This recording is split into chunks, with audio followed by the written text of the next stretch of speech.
Hey, welcome to this episode of Ruff Talk VR. It's Monday, which means news, but we didn't cover it last week, so I got to start it out with saying happy birthday to my father over here, Stratus. Yay. Yeah, got a nice... Another year around the sun. Yeah, another year making it, so that's always good. August is a busy month for us. We got my birthday, we got your birthday, you know, then some more birthdays in September, so it's a busy time, so I had to give the happy birthday shout out to Stratus over here to start the show. Thank you much. But in the world of VR news, you know... And just before I cut you off, I got to play mini golf in real life on my birthday, so that was cool. Yeah, you know, a couple years ago, all my mini golf was real life, but these days, most of it's virtual with Walkabout Mini Golf. So You know what's funny, though? Besides the fact by just through pure luck, it wasn't planned. The course had a lot of tropical features, so it felt like Walkabout. Yeah, it had the palm trees and coconuts and shit. But, dude, I killed it with the score. Really? Yep. Halfway through, like around the 8th, 9th hole, Tracy goes, so 100% playing mini golf in virtual reality has improved your mini golf game. Wow. You did way better than last time you went to mini golf? 100%. The worst I did was one hole, I went one over par. Every other hole was either under par or par. And you're pretty sure this wasn't just you having a good day? You think this was Walkabout Mini Golf? Never played that course before either. Wow. That's cool. So, That's cool. I felt it. I didn't want to say anything, but then when... Like halfway, you don't want to say it because then you jinx she doesn't it. even And then play you start, your VR, score so starts it's to go like for down. her to be like, I'm not going to lie, but you're mini golf. And she would know because we always... Well, I was going to say, let's be real. She doesn't play VR, but she plays VR by osmosis. Yeah. She sees you play it so much. Yeah. She knows the... So there you go. I can officially say if you play Walkabout Mini Golf a lot and then play it in real life, your game will improve. That's awesome. No, that's really Same cool. with Golf Plus for the short game and shit. Yeah.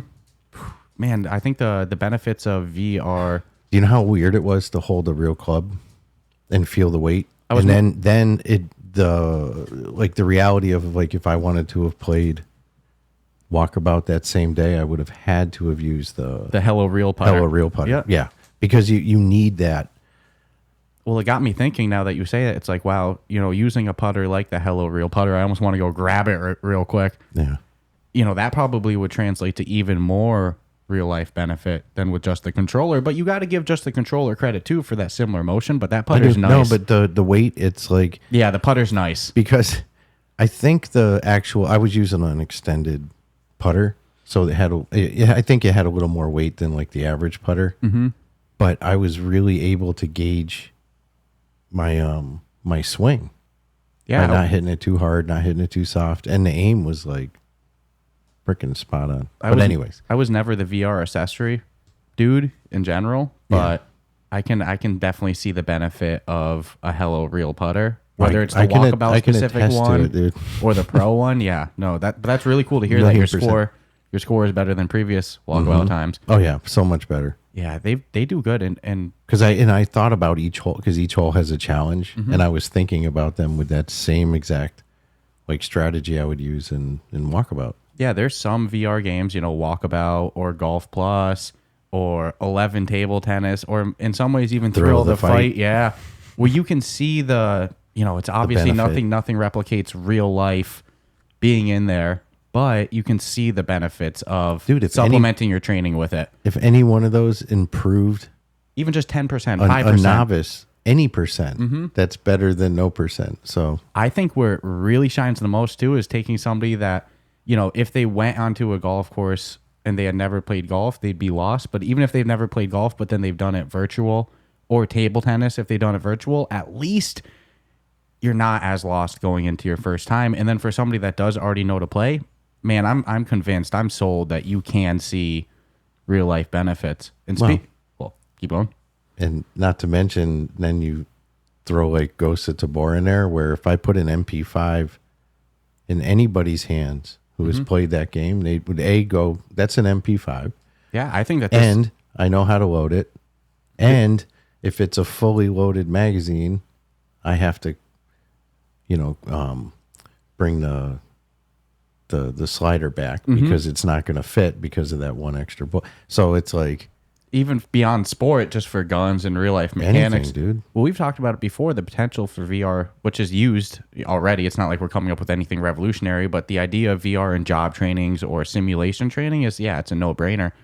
In Gamescom, which suddenly seems like this year's hugest, The happening biggest, place. the place to be. Throw salt in the wounds. Gamescom was this past weekend. Of course, we're still figuring out, the monetizing side all good. of podcasting. So PAX East is easy for us. Gamescom, not so much. But, of course, you see all the photos and videos rolling from Gamescom. You're like, yeah, that was a good one this year. You can just tell. And I saw some people posting that there was, like, a demo being shown, a tech demo from Ukrainian developers that like was teaching how to spot and pick up mines. Yeah. And it's like, dude, the potential for VR in these real life applications is so real, Remember, I instantly was like, that better be for standalone. That better not be I need a high end. Yeah. No, I mean, in theory, I guess it sounds like it's to train civilians. Yeah, no. So it's like, and how to disarm landmines that you might stumble across in your trip, which is just fucked up. 100% that's even a thing. But it doesn't hurt, right? The potential. Look, I think what my point is that the potential it hurts if you fuck up. Yeah, the potential for sport improvement or job training or real life serious skills that you might need to pick up. You know how many people are going to get that? The potential for these to be developed and acquired through VR training is so real.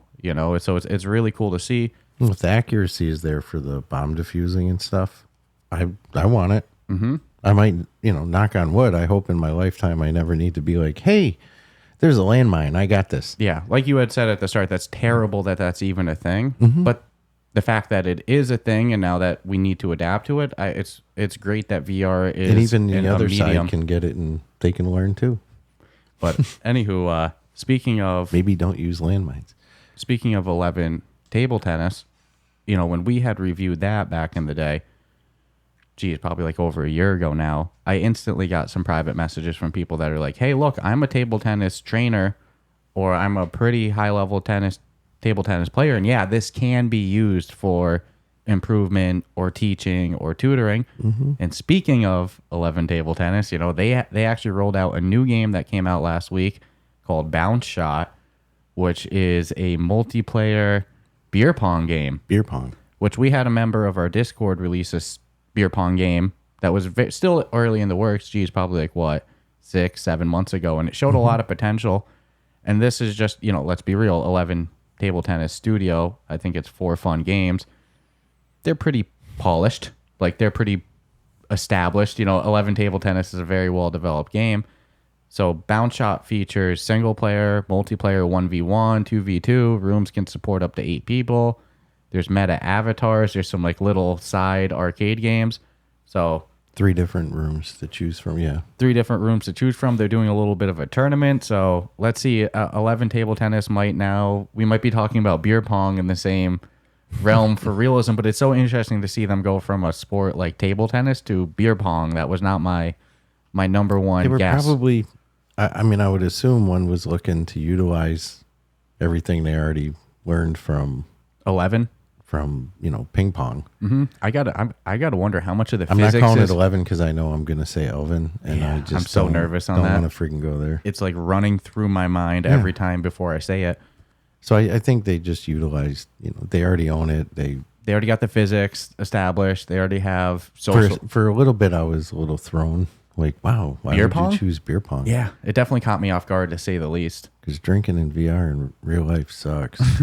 I just wouldn't recommend it to anybody. Well, I feel like beer pong, obviously there's established rules, but there's some things that I feel like is a little bit more regional to where you grew up. Like in this one, if you bounce it and you make it in, it's 2 cups gone. 2 cups, yeah. And then if you bounce it, the player can swat it, which is pretty fun. I mean, good luck making it with a bounce against a player with good swats. But that's not how I grew up playing beer pong. It was always just 1 cup, bounce, no bounce, and you couldn't swat. But I'm sure that I played the bounce method in my where younger years. If you take 2 away. No, you'd still take 1 away. Yeah. But we always bounced. But you could either bounce. I've even played it where some people wouldn't count it if you didn't bounce. Yeah, it had to bounce. But and one party I was at, because that's the only place I've never been to like anywhere but a party. A league of beer pong? Exactly. That's why I say, like, I'm sure there's established rules, but beer pong code on and shit, But yeah, there was a line that you had to bounce, almost like tennis. Mm-hmm. Yeah, 100%. I've seen it like that, but I've never dealt with it with 2 cups being gone, and I've never had the ability to swat away. in real life. I can just see that going disastrous. Some drunk But it's person pretty fun. whacking over every I cup. mean, I won't lie, it's fun. I'm actually kind of good at it. Yeah, you are. You kicked my ass, and then you beat the expert Yeah. bot, and then that legendary bot is just Yeah, it's it not doesn't happening. miss. There's no way, And it 'cause uses a weird flick. and it It doesn't, doesn't bounce. toss it. Yeah, it just goes straight into the cups. So you think it can't- has 100% accuracy, Yeah. and it doesn't bounce, so you can't swat it away. What are you going to do? I'd say 99% because I watched it miss once. It missed once against me where it did bounce, and I swatted it away.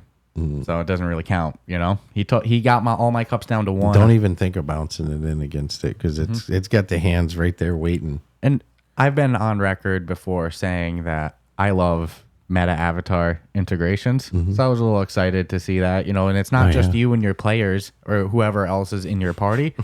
It is all of like NPCs around, kind of like 4VR style where you have these I wonder if you NPCs. have 8 people if those NPCs disappear. That's a good point. If there's like a max amount of characters allowed in there and the more people in there, the less NPCs, that's true. We'll have to give it a whirl on Discord. Now, here's the thing, See though. what's up. You can play against bots in the room, even if you're in the same room together. Like me and you were in a room. There's like 4, Yeah, 5 we were different- each playing different tables. Correct, but you can't do 2v2 against bots. It doesn't Seem if- like it. if Unless you I missed can, we- something. Maybe we missed it, but it didn't seem like you could No. because we wanted to. We wanted to be on the same team and then But take on the bots. they encourage you right in the loading home screen where they're like, hey, this game is best played against real people, so don't be scared to jump in a real room. So if me and you want to do 2v2, I think we either have to host a Discord night or just jump in against strangers. But the bots are pretty fun too, and flaying each other. Yeah, it'll be neat to see how receptive the Community. is going to be to beer pong. It might be a harder sell. I think 100%. I think table tennis is a much more like, whoa, that's cool. I could use that to improve. Where people go, beer pong's a little bit more like social. You could know, take a totally different approach and take the dude. I'm going to college next year, bro. I got to practice, man, dude. But here's the thing. I think that the reason they I'm did gonna it, be so wasted, man. if you look, the room sizes Start go up to 8. I think that what they did is they looked at like social VR successes of games like 4VR or other social VR games, Walkabout Mini Golf, and they tried to take what's great about Elven table tennis, 11 table tennis. Oh, Jesus. Jeez.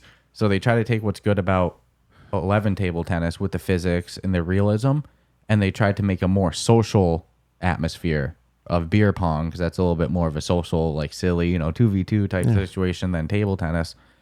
Like you said, it remains to be seen if it'll hit the same level of popularity and die-hard esports player base that 11 table tennis had, but only way we'll see is in time. I would say no to that. But we'll Just based on what it is. Sport popularity. Yeah, I mean, Yeah. No, I agree. you know, I agree. But it'll be and interesting it's to not see as it knocking it develops. because I also like the direction of where I see it going. 'Cause With there's tournaments already. there's arcade machines in the arcade Yeah. room you can play. Some of them are playable. Some of them say out of order. Which makes me think it's going to come in the future. It's Maybe. possible. I took that as It's like, possible. it's not ready yet. The icing on the cake for me would be is if you could have 8 players in there, and if 2 of them like bump shoulders and shit, like I guess a Massachusetts bar, because I don't think all states are this way. You bump shoulders with somebody, you might be throwing some knuckle in a minute. Well, don't think that we didn't But try to do high fives and if stuff. you both mutually agree to it, then you got like 6 people playing freaking beer pong, and These guys 2 boxing. dudes knocking it out, and then one person gets knocked out. And It would even be, because it's such a silly thing, you could even do it with a health bar, which wouldn't work great for a real fighting game, but because it would just be a mini game inside of a game, it would work great. if you mutually decide on the Yeah, Seattle style, Let's like throw. mutual combat. yeah Seattle style. But so yeah, no, I think that they just took what they knew worked about 11 table tennis with physics and realistic gameplay and just tried to make it more of a social atmosphere. And they give you a lot of options, like throw assist and power level that you can throw. So if you can't really throw good, you got wrist or shoulder Arthritis. problem. Yeah, you can just set the power level way up. And they have like smooth walking and teleport. Teleport. They call it like enable walk locomotion. The only issue with the smooth walking, which of course is It's what slow. mine's on, it's real slow, and I wish there's that no there was way a- to adjust the speed. So Yes, I always believe that. So they give you sound setting sliders, which is essential in my opinion. But those type of locomotion settings of like turn speed, walk speed, settings, those are also, I believe, essential. I do have to warn people about one glitch because I don't want them thinking that they have a broken game. There's a way to navigate this. For whatever reason, I'm sure, maybe even by the time this episode comes out, it's been fixed because that wouldn't be the first time it happened. But as of the time of recording, right now, we've encountered a glitch where if we go into the game in party chat, you get like a black screen with 4 triangles in the corners, and then the game never loads in. But if you go in not in party chat, there's not a single issue. Yep. So for whatever reason, just don't go in party chat right now. And I'm sure that update don't give Scott any ideas on how to get away with knowing. You just can't play. Now, what was interesting is the game's officially out. I'm kind of surprised that passed meta curation without being negative. That might just be a... Who knows if day one that was that way. Maybe there was a little patch or something in it. Suddenly happened last minute. It's possible. So, or it's a little bit of a, hey, we have a big game on the store already and we got some connections, and it's a little bit... I don't think it works that way anymore. No, I don't get that impression either. Days especially are done. You know, I'm seeing bigger studios start their games in beta on App Lab. That seems to be the established business model these days. Well, and done properly, it works. Ghost of Tabor, as evidenced. They're set, and not just them. I mean, Gorilla Tag and pretty much any single game that we've talked about in the past 2 years that's now officially on the store. It's like they all did their due diligence, and very rarely do I give us wait. Very rarely do I boost us. Talk praise. If anything, I'm going to be self-deprecating, but I do got to give us credit for spotting App Lab games that happen to make it to the official store. It speaks for itself. It's 100% track record of home run games that should have been on the store. We're still just waiting on Atlas Mystery, but that door is not shut either. I believe one day it will be, and that's a game that definitely deserves it. Squingle, Color Connect, they definitely deserve it too. Good puzzle games. I think that's a genre that you could fluff up some more on the official store. Yeah, puzzle games. I wouldn't mind if the market was like getting borderline saturated with them because they're fun. They're chill. If they're not repetitive and they do something unique like Color Connect and like Squingle does, absolutely. And Atlas Mystery, it's a great story-based escape room, as shown with games like Red Matter and I Expect You to Die. We love story-based puzzle games. I Expect You to Die. Different level, dude. Man. Number one selling game on the store right now. They did an amazing, and I'm not shocked. I even posted on, I think, on their, I don't know if it was IG or something. I'm like, great marketing. I'm like, I mean, congratulations, but are you honestly shocked? That's a great example of the marketing was great, but the product itself was great. So there's no... Well, and they're unique too, because they don't just give you a good game with a good story, with unique puzzles and good graphics and good gameplay and everything works. They actually give you a full production. I mean, you have a pre and post production that they've thrown into their game. That's like the voice acting is so good. It's not free, The storyline writing so good. They had Will Wheaton for number 2. Yeah, who did an amazing job, man. That had me nervous of like, how do you top that in 3? And then do you start to chase the dragon of trying to get bigger and bigger celebrities? And nope, they didn't even. They didn't chase the dragon, and they knocked it out of the park. So it's not about the celebrity. It's about the execution, the voice that they bring to the table. And it's like, if you had never said this is Will Wheaton, you might not have even known it was Will Wheaton. Unless you're like, a super fan or whatever. But good voice actors, they just do their job well. So yeah, no, everybody crushed it from top to bottom in the production of Shell games. I Expect You to Die 3, so I agree. It's no surprise it's top selling. Adding production value is huge. Yeah, and great marketing, great product. It got 200. And look at how many people on the credit, dude. Yeah, it's also an occasion where, put in a perspective, they'll call themselves a small studio. Like, we're the little guys. You're huge. You might have been a couple of years ago, whatever, but Shell Games, Vertigo, Resolution, the amount of credit in that game was like over the top. Borderline Hollywood movie credits. Yeah, and again, they crushed it with. And it's not like the same name was being looped. Hey, we'll make it look like we got 100 I did the audio, I did this. the video, I did the storyline. But what you won't hear is like, about 4 people worked on it. No, so there is a difference too when the amount of effort that goes into the game, the amount of money invested into you got it. A shit ton of solo devs who are doing it all alone. So that's hard to make, and I Expect You to Die. By yourself in a reasonable time frame. No, not happening. You need a team, dude. There's no way around it. You know what was messed up? We didn't say this during the review, but it's absolutely true. I feel the exact same. That the second you finished I Expect You to Die 3 and you hit the credits, you finished it maybe 20, 30 minutes before me. You said, I'm ready for 4. Like, so fucking ungrateful. Not ungrateful, but like, just like, I just want the next already. It's so good. I'm not ready to put this series down. All right, spoiler in 5 seconds. So if you don't want to hear it, and it's not even a huge spoiler because whatever, but if you don't want to hear it, just turn your shit down for like 10 seconds. But they tell you in the credits at the very end, if you watch them, they clearly allude to dude, I feel like it's James Bond as 007. Like, you just run that series forever. It's not going to end. All right, you can turn your volume back up, but you don't know because you're on by seconds. It's not. That wasn't even a big spoiler. No, it's just obvious. But because if it wasn't the case, you'd be disappointed, right? I want a 4. I want a 5. I want a 6. If it was made clear that, you know, like an official the end, into it, I would be so. I don't know if I'd play it. I'd be a little sad. I might just let it build equity for a year before I even played it, because I'd be bummed if it was like this is the end and that credit rolling. I might shed a tear. This is a series that like they have I Expect You to Die 15. Yeah, 20. let's go with. It's like it makes total sense. Just at go some with the point time. you stop dropping the number and you just do subheadlines. You know, think of this. The think like 10 years from now, if they just keep going with the series, the formula works. But the technology that they're going to have to play with 10 years from now, this is going to be a totally different. So I expect it to get a lot harder as the technology gets better. I totally expect them to keep going with the route of, I think 3 is the hardest, and I think 2 is harder than 1. So I think that in 1, 2, and 3 is the sequence of difficulty too. I'm expecting 4, you know, if and when it ever comes, to be even more difficult. I'd love to know I didn't mean to smack you. The hell, man.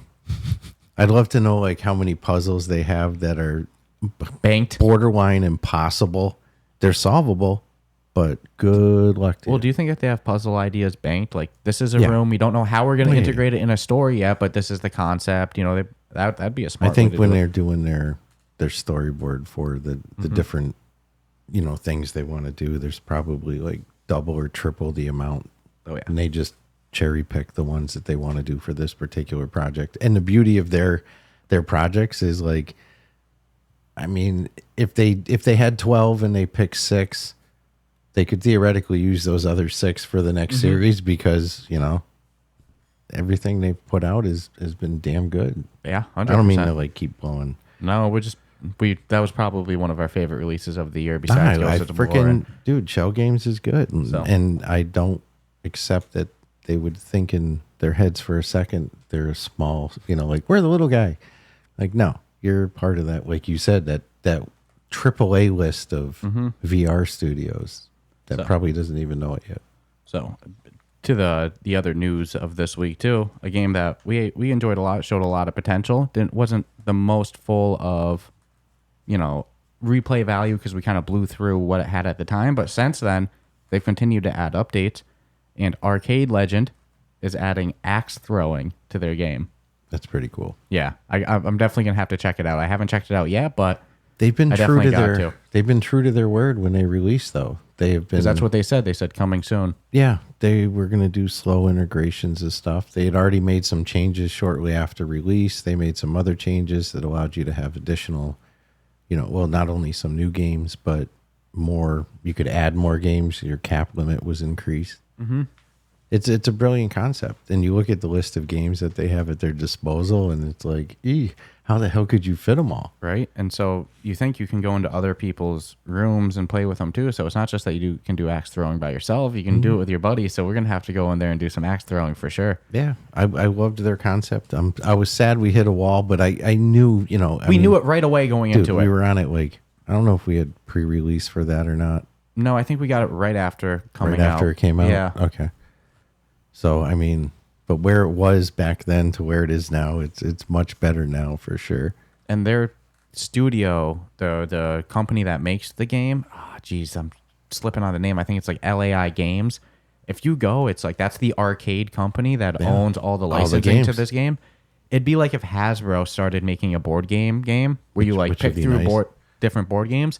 At launch, it might not have the most, But when you look at their library of what they have, it's like, well, this can just go as long as we want it to with adding stuff. So I can't wait to try Battle Axe in Arcade Legend. I can't wait to see what else they've added. They added Skee Ball, which was actually in our review of it. I remember commenting, how do they not have Skee Ball? Skee Ball is the #1 arcade game. So yeah, they're going to continue to improve. I love to see it. And speaking of updated games, I have to give a shout out on this one. A game that we absolutely loved on App Lab. It's one of those, it's got to come to the official store soon, just like Atlas Mystery. I'm talking Dragon Fist VR, made by solo dev Ben Olding. It's a kung fu beatdown game. Dude. Yeah, it throws complete nostalgia to all of the old school kung fu games. You know, you can see the references and the inspiration in the characters in it. Dude, there's a lot of characters. Along. And he's got backgrounds on every one of them. Yeah, you ask him, hey, where's the inspiration for this one? He'll tell you this movie, this guy. You know, we had a great interview with Ben Olding. He's a cool dude. In fact, comes from quite the Flash game background.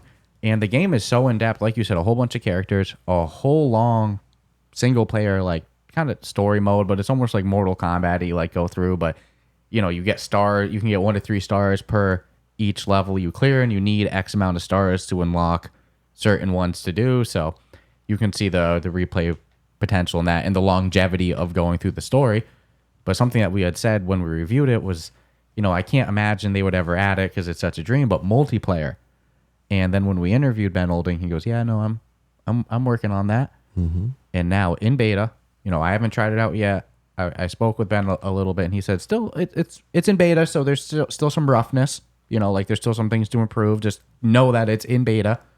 But they've added co-op multiplayer to the game. So you can go in and do some multiplayer kung fu beatdown. And I said co-op there. I actually just mistakenly slipped in that word. I should say that they added multiplayer in it. Multiplayer. So the extent if we're going to 1v1 each other, or if we're going to do like co-op kung fu beatdowns, I have to go in and confirm. But if me and you can go in and beat up some other kung fu characters together, dude, I've never wanted full body tracking more in a game than that game. Do like frame kicks and stuff. I need to go in my garage to play that if I had full body tracking. Because he was kung fu fighting. Start throwing like bus driver uppercuts, you know? Oh, that game is good. You have your special abilities, you know? The graphics are great. And that's an example of like a small studio, but solo dev. Holy crap. The amount of effort he has put into this project. I'm wondering if he's actually brought some people on board now. I'm wondering, so maybe I shouldn't call him solo dev anymore. I know he was a solo dev when we talked to him.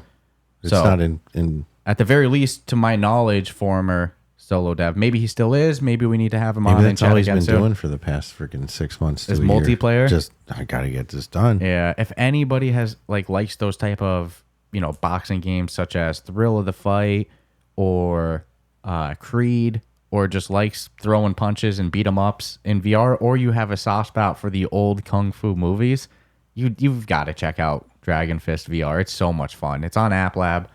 The developer, great guy, and now with multiplayer, even better. So I definitely can't wait to check that out with you. So that was wicked cool to see. And then kind of in a bit of unfortunate news, but not surprising either, Medal of Honor Above and Beyond, made by Respawn, owned by EA, it released on the Quest with mixed reviews. The story mode in it was good. The single player story was good. It was a long, good story, but the multiplayer was definitely full of jank and quickly became a ghost town. So unfortunately, they are officially ending multiplayer support on Quest and PC VR. But not surprising, right? I mean, it was a ghost town the launch of. I'll maintain it was a good story mode. Like if you just wanted a story-based single-player shooter, it's a good candidate. So it's unfortunate because it had potential. You have a great studio, a great title, which some people would argue against severely. But in the big scheme of things, it's a serious studio. They got a lot of money. They've been around for a long time. They know what they're doing. They came out with this game with a ton of hype. If I remember correctly, it was a huge gig monster.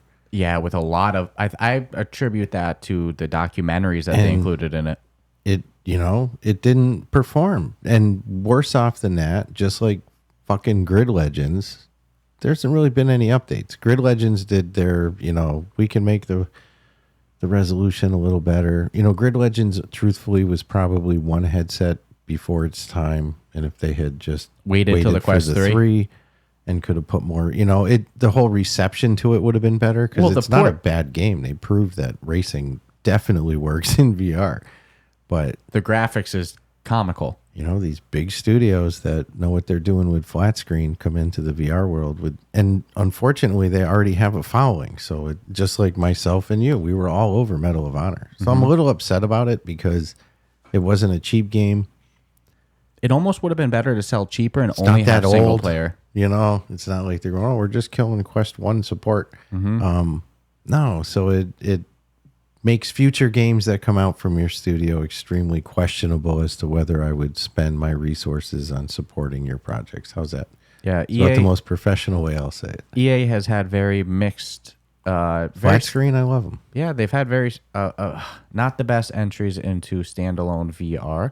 I mean, it's good that it's on their radar, but I can't help they don't update, man. I can't help but get the impression it's a resource committed issue. It's like they're just like non-committal to it. They're just like, nah, throw a couple guys at it who don't really know VR, and they're also trying to treat the VR space similar to flat screen, and it's not. And you don't get those luxuries. It's like you have to freaking update your product, man. And it's like if why aren't you listening to the thousands of freaking people that had all the same complaint? I'll give credit for Grid Legends because we'll say the attempt was made. They and listened. The base gameplay is fun. Yeah, man. I mean, it just... And we played it. We put some hours into it, right? I kicked ass at it, man. The store that had a career mode. I agree with your takeaway that is a headset too early. Yeah, if they had just waited. I think the overall... Like, if that was a Quest 3 release and you could get Grid Legends with, really defined graphics and utilizing all the power of the Quest 3... Yeah, I also think... So it's unfortunate, but... I also think their next time they go around to it, if they ever do another standalone VR release, they need to commit to it. You need to market the game ahead of time. You need to make sure it's polished. They won't. Yeah. They won't. Because and part of the problem with these studios is they're so freaking big. Publicly traded. That who are they going to listen to? At the end of the day, they don't give a shit what we have to say or, the other masses of people. If they did, they would have taken, let's say, like, a different studio. I can't get No Man's, who like took it, there were death threats. They were hunting those fucking developers. And now, they have come through with, tenfold. Now it's one of the best, and in my opinion, one of the best games around in terms of in-depth, and then also one of the best PC VR games. You know how proud and PS VR games. You know how proud of... They probably partied so hard when they dropped Medal of Honor and... Yeah. Like, but no plan at all for anything future for it. And just because you bring up No Man's Sky, you had talked about them last week. We had even talked about last week that at launch it was bare, and since then they've just put really update after update after update, and they have VR support on PC VR, and it did launch on PS VR too. And unfortunately, at launch of PS VR 2, people were actually saying that the graphics on it were some of the worst on the PlayStation VR 2, and then they just put out an update last week to take advantage of some more features of the PSVR 2, like foveated rendering and everything like that. And now everybody's saying it went from the worst graphics on the PlayStation VR to the best. Yeah. And people are saying it is like the killer VR experience on the PlayStation VR. And some people feel that way even in PC VR.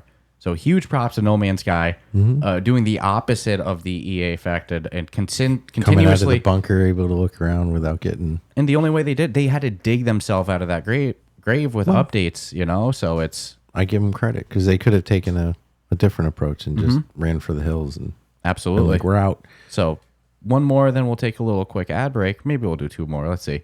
But just because you brought up Grid Legends and you said racing games can be done in VR, it was proven, and there's even a market for it. I think people are hungry for those type of games. There's a new game that was announced called Car X Rally VR, and it's coming to the Quest. When? Release date info wasn't available, cost info. It's just in the works. They put out in between Q1 and Q4. Right? It could be next year. Who knows? This year, next year, who really knows? Could be Quest 2, could be Quest 3. I believe that the page currently says support for Quest 1, but it could easily change. Why? Yeah, 100%. Don't bother. But the trailer they put out, if it's Quest footage, is really good graphics for a racing game, in my opinion.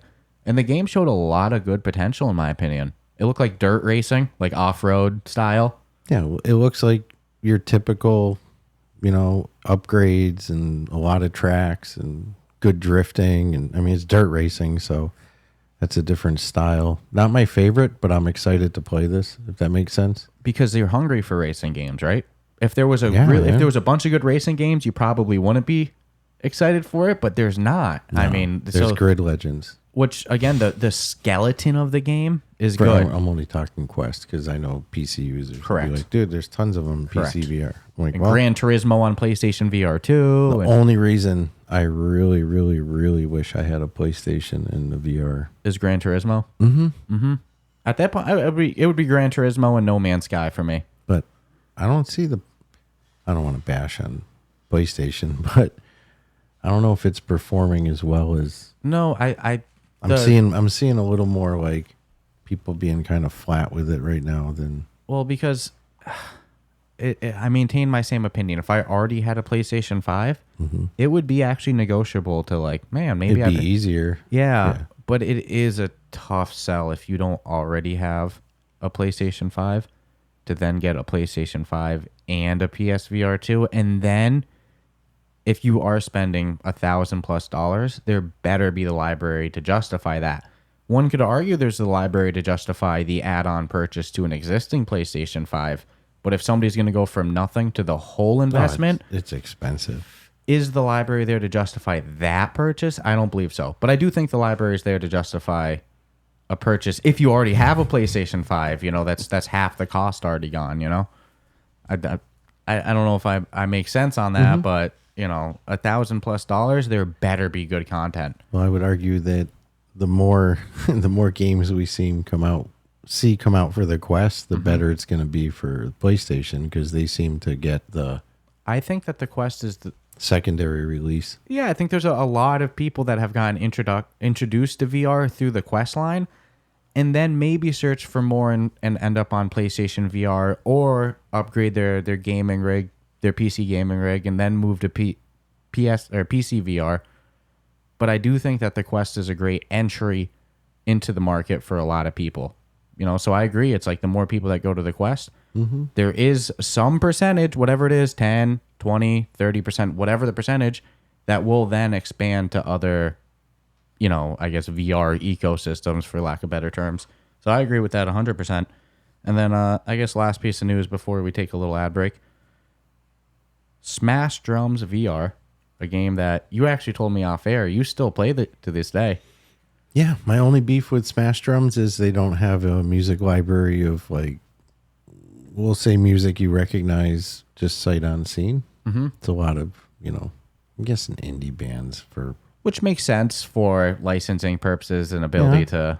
But it's always the struggle with these type of games. The next move for them has to be expanded libraries. It's more heavier music, so it's I like it. But same reason we liked Ragnarok. Yeah, I just wish there was more music that I actually knew, from bands that I knew, I should say. But regardless of that, you still go into it occasionally. It's fun.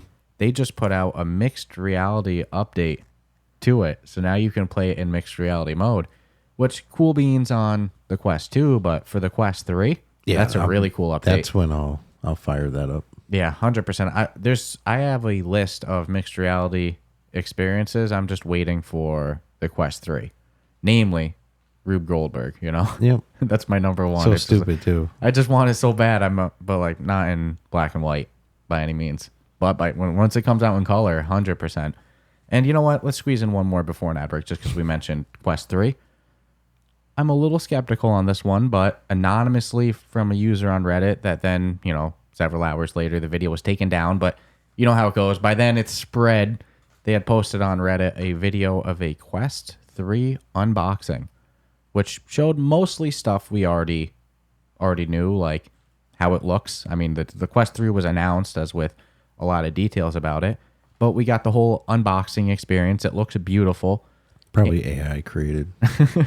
And then in the box there was a slip that talked about the lens depth changing, so you can change the depth of the lens, which is a feature that exists on, the Quest Pro, the Index, PlayStation headsets, etc., etc. So, people like me with these thick rim glasses, I'll always use prescription inserts, but just in theory, on the Quest 2, you have like a lens spacer insert, whereas in this system, you wouldn't use the lens spacer insert, and you would just set it so that the lens go in more in the headset. And there's people with long eyelashes too. So Yeah, no, I think that makes sense. As with the IPD wheel, to go millimeter by millimeter, get the exact ka-chunk. And then what a lot of people end up doing is being in the in-between, because what are the chances that your IPD is the exact of those three? It's not likely. So I think the combination of the IPD wheel, the depth changing, and pancake lenses, so you don't have to get the perfect sweet spot, all of that's going to help so much for a new VR user to go in and just have a clear, good VR experience.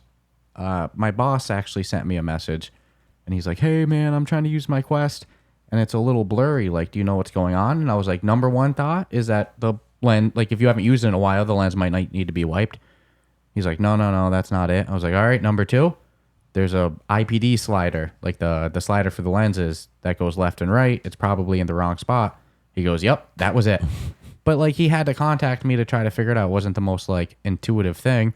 Whereas if there's just a wheel on the bottom that you turn, a dial, it's a little bit more obvious, Mm-hmm. And it's very important to have the correct IPD. The guy was messaging me because it was blurry. I was scared the first time I moved mine. Yeah, click. Because I'm like, oh my God, is it supposed to be like, oh no. And I never thought I had wide ass IPD. Like I never thought I had wide eyes, but no, I need that third setting, I might even need a little bit bigger. I got the alien eyes out of all of it. I never even noticed that on myself, but I guess when you go by the data, by the number, yeah, I got quite a bit of space in between my eyes.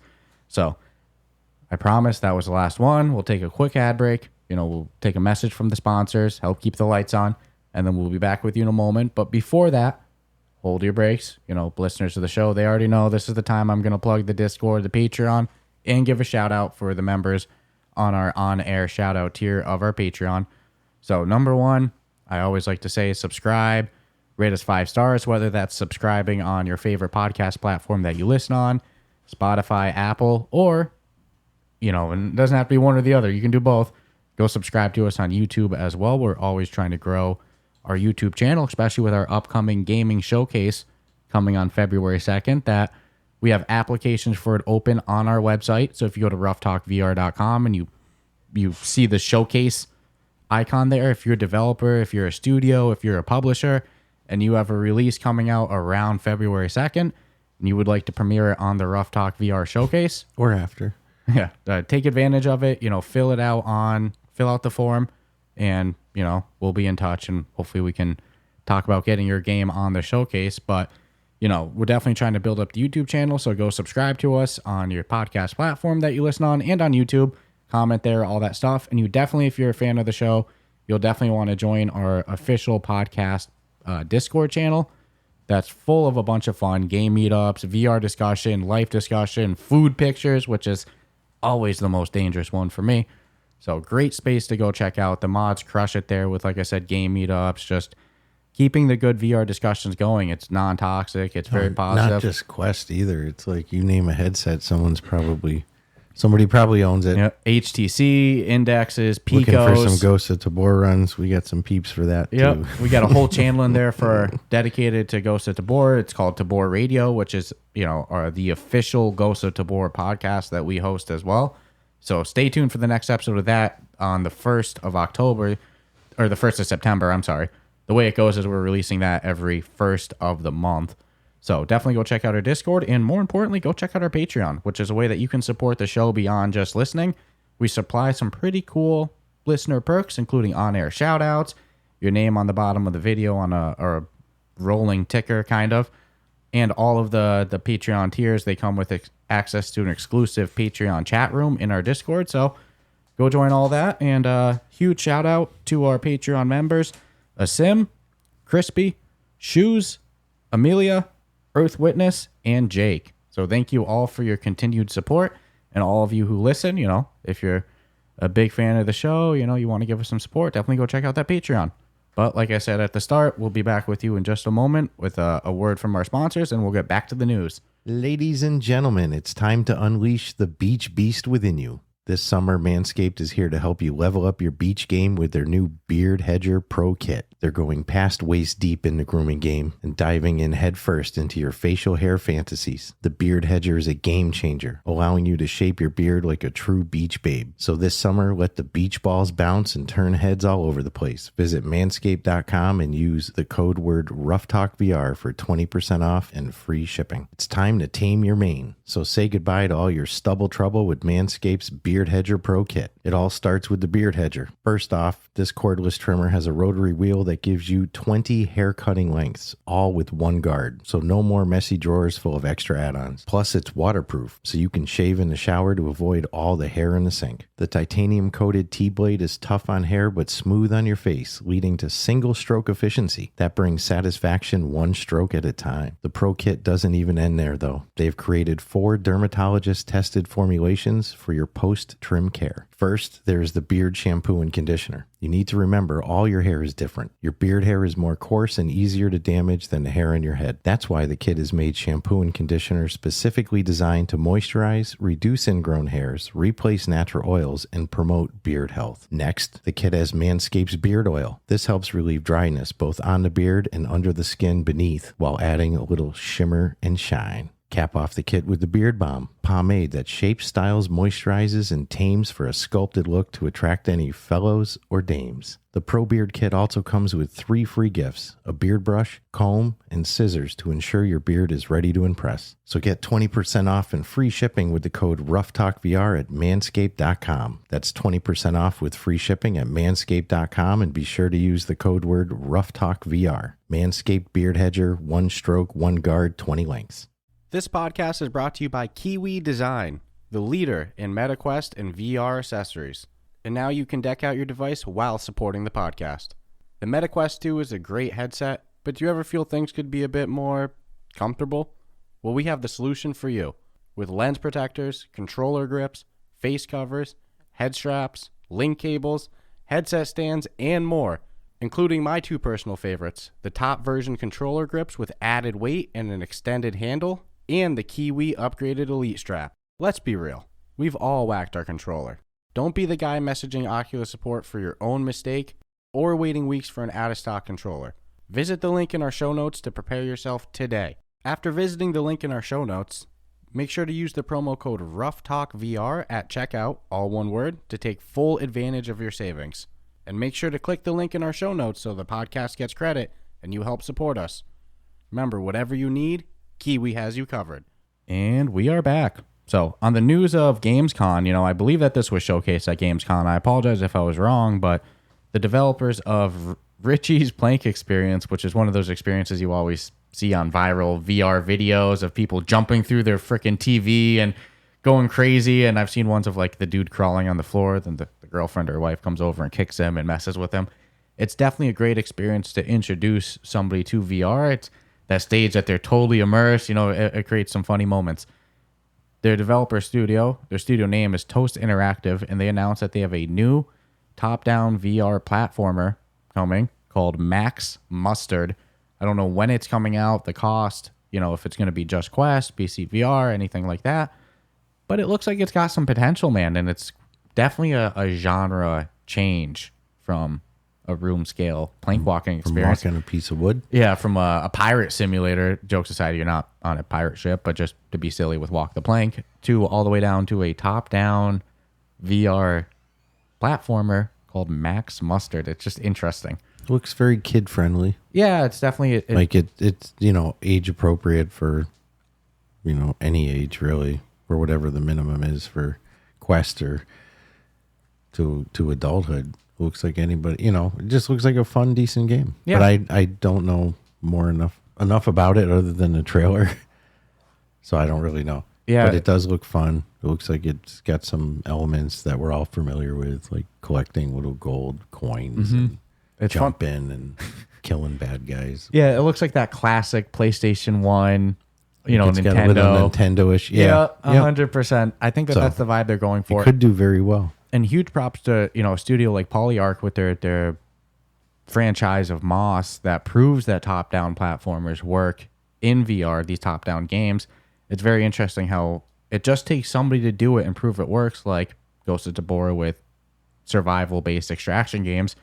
Don't be surprised if in a year another one pops up, in 2 years, because it just takes people to know it works. I thought I caught wind of another extraction game being made, but we'll see.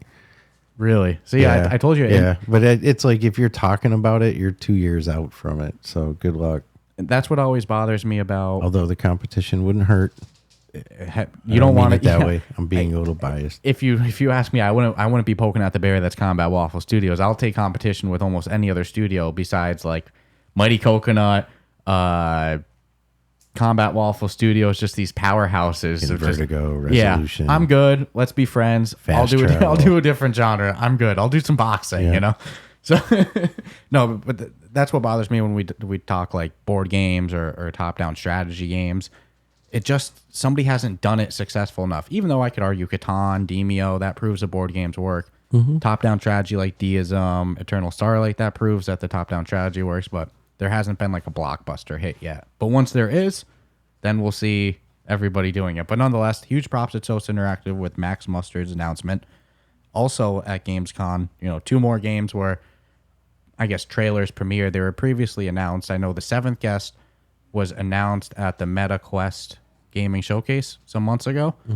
And they officially announced that they're releasing in October 19th, just in time for Halloween. 19th or 18th? I believe it was the 19th, but I'll double check in just a moment. But regardless, just in time for Halloween.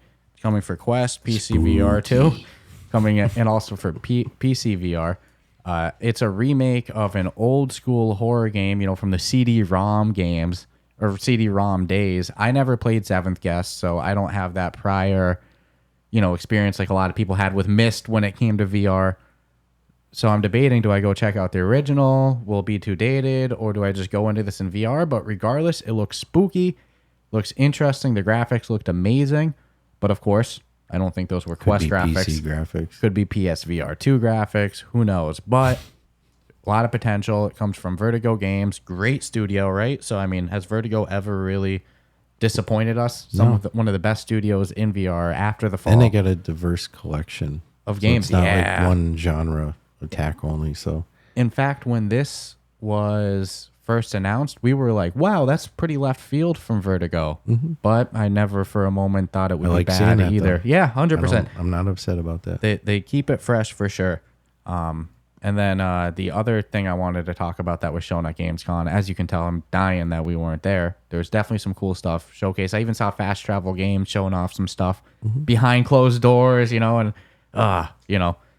But Hellsweeper VR, another game that was previously announced, they showcased a new trailer that showed that co-op is coming in this game, and that's going to be huge in my opinion. And I also saw that it's coming out now September 21st. So right around the corner. I remember being a little nervous with this game that it was hack and slashy, but there definitely is some hack and slash elements, but there's also magic. There's guns. There's archery. And with co-op, I think that it's bringing enough to the table that I'm going to get enjoyment out of it. Yeah, I mean, I'll try it and see what's up. And it's but another from one. The trailer, it looks like it's got some possibilities. Yeah, and the graphics look good. It's another one from Vertigo Games. As we just said with the 7th Guest, do they really disappoint? No. Not really. So not yet.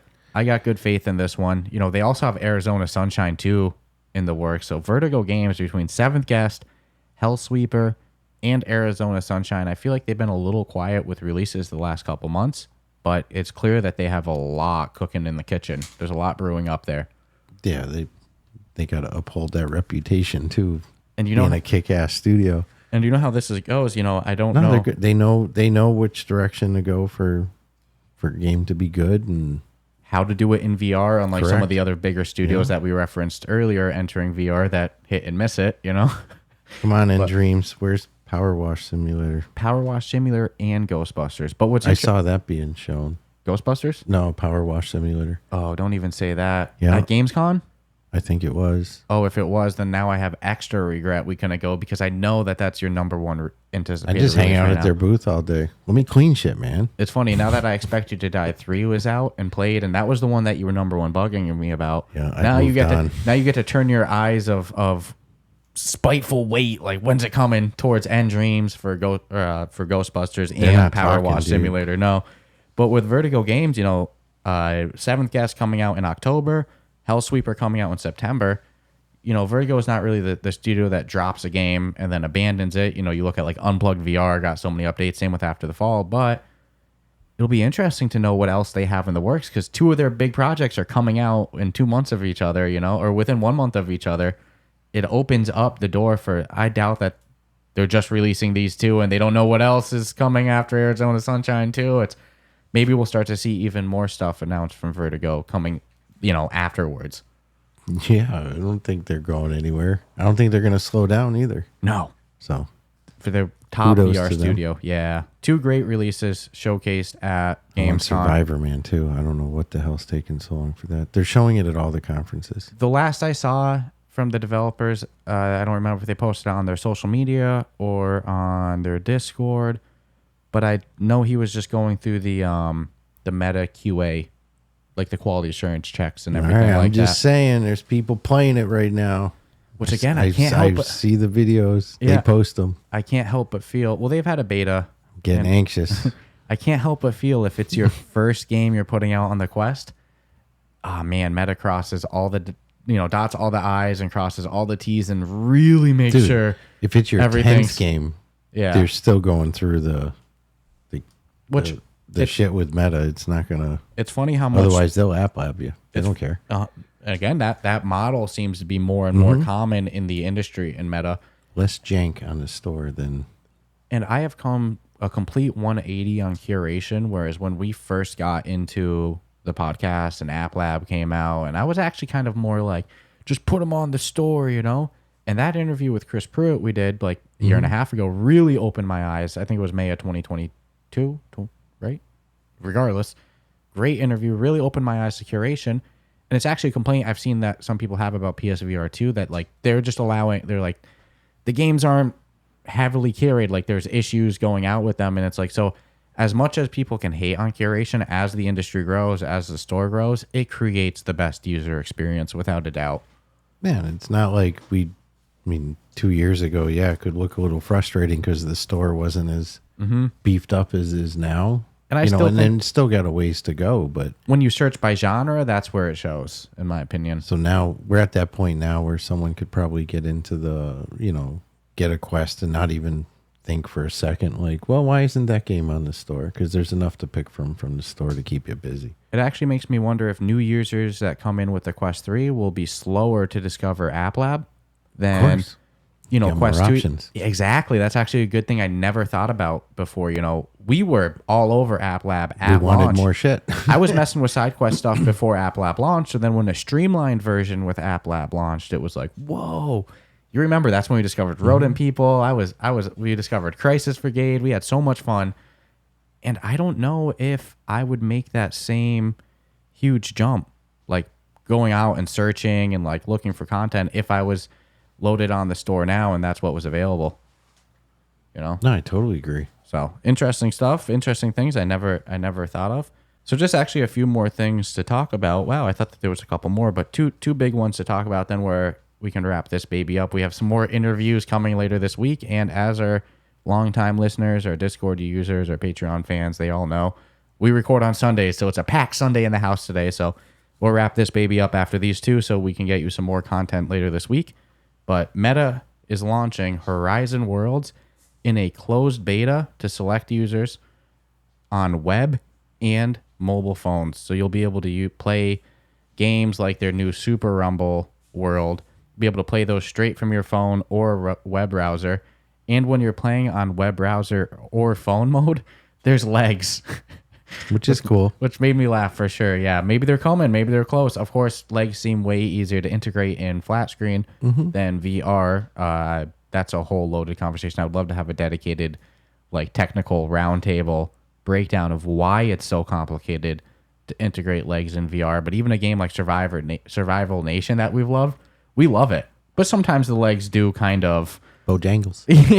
yeah, crab walking. It's quite funny. Yeah. So definitely it's real. It's not like a lack of skill to any one studio. It's like it's definitely a complicated thing. I would love to learn more about why it is versus in flat screen. But you're now able to, if you're one of the users in the closed beta, which slow rollouts, that to me means it'll be open beta soon and then soon public, but you're able to start to play Horizon Worlds flat screen and on your mobile phones with VR users, much like you can with Rec Room. VR chat. Yeah, VR chat now on Android phones. Yeah. It and just seems Roblox. to be the essential if you want to be a social It's the new app. trend, man. Mm-hmm.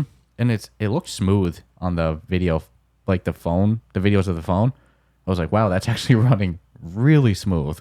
My biggest fear is they start making shitty headsets for the phones again so that you can play it in cheap VR on mobile. So I think it's the grease job before you see that. I hope not. But it would make sense, right? Because you'd be like, well, it's mobile, so I expect it to be shitty, but at least I can kind of get some of the VR shit. See, I think as long as, because it's... I see it. I smell it coming. At least the benefit is that Meta sells these like affordable entry headsets so that you could just go, whoa, if you want to play it in VR, just get the Meta headset. It's their ecosystem. It's your account. You'll all be synced up, So hopefully not as long, That was just when I see more and more it. doing it, it's like that's where my brain is going, that it'll be an option. I think mobile VR, not standalone VR like we see with the Quest line and Picos, but I think like the Gear VRs like you're referencing, I think that hurt the industry too much for people to consciously go back into that. And it's also because there wasn't shit to really, what are you really going to do? It's garbage. But now if they can integrate it, if you fucking love VR chat, you'll have no problem putting on, like, hey, I'm on the bus or whatever. I'll just put on my little shitty VR goggles and pop my phone in there, and then I'll talk to my buddies in VR chat. And then when I'm home, I'll go to the high-tech shit. Because the levels to that, too, where people have full body tracking. My hope is that the Quest line, especially with rumors that they're going to make a Quest Lite and they're going to continue to support the Quest 2 as a more entry-level, affordable model than the Quest 3, my hope is the fact that exists is enough to prevent that from ever existing. You go, whoa, whoa, whoa, whoa, why would you get that when for, X price, you don't even have to connect your phone to it. On my lunch break, I don't want to bring my Quest to work. I don't know. I'm nervous on This that. thing I hope fits in my I hope lunch it does. bag. I hope You'll it doesn't see. happen. I hope it doesn't happen. It's the grease job, folks. I hope It's you coming. are wrong, but They've I'm not all saying you're conferenced on wrong. that one. Not No, I saying hope you're I'm wrong wrong. too. I hope you're wrong if you get what I'm saying. No, me too. So the last piece of news, and we'll wrap this baby up. Virtual Athletics League, a VR esports league that tends to partner individually with different games. So they'll have a Val League. You'll hear it called Val a lot, VAL. A Val League for this game or this game. And they just announced in partnership with Third Verse, they're rolling out a new league for X8, a free 5v5 shooter on the Quest. I'm just liking seeing there's more esports and VR coming. So Yeah. I mean, I think that you look at games like X8 or Breachers, that 5v5 model is probably the best for competitive shooters. It's always worked. For esports, of course, Ghost of Tabor, I always say it, that's my favorite for us playing. But like for esports leagues, 5v5 is probably the way to go with that. So it's cool to see Val have another league going with X8. That was cool stuff. So Richie giving me the sad face. yeah, he thinks we moved around the studio a bit, so he's a little He's getting adjusted to the. he's like, what's going on here? I don't like Hey, this, we're man. getting adjusted too, right? So all good. last week I had finished talking about everything. Then I asked you if there was anything that you want to discuss, and then you brought up Sin Studio. So that was a really good one. I'm glad that you did that. So is there anything that we didn't mention this week that you saw that? Nope. Handful of some cool shit coming. Conference that we wish to God we could have been at. Or showcase again, if you're a developer, a studio, you want to showcase your and game, I premiere some cool stuff. If you're gonna procrastinate about it, you're gonna be kind of screwed too. Because I mean, Yeah, full we're getting the ball. disclosure, it's like it's in February, but some of the spots are already filling up. So. Yeah, and we want it, of course, we need to have it recorded ahead of time, planned, everything ready to go. We have some sponsorship spots as well. So even if it doesn't line up the best with your marketing release schedule, but you want to partake and have your brand recognized. Get your name out. Yeah. Yeah, we have some sponsorship spots available. So again, go to rufftalkvr.com, click on the showcase button at the top header. You'll find some more info as well as the application, and hopefully we can feature your game. It'll be a good time. Well, it's going to be a good showcase. I'm not saying names. I'm not saying names or anything, but we've already had some studios that I wouldn't expect to do what they're doing commit some cool stuff. So I think it's going to be a great day on February 2nd. I can't wait. It's our first one. We have new equipment coming. I think I told you too. I'm like, well, if it ends right then and there, we could fluff up the rest of it. Good. We're good. Yeah, but the idea isn't to fluff it up. We want this baby stacked. So we're getting new equipment, better cameras than we got right here. $1,200 camera, a bunch of mics, so that's why we got the sponsorships too. The sponsor isn't for us to going to cost. Yeah, the sponsorship isn't for us to make money. It's just to cover costs. We're here to promote the VR games, not walk away with money. Scrooge McDuck money bag. So go check that out. No, I'm excited. Again, if you work in the VR industry, a developer, anything like that, spread the word to them.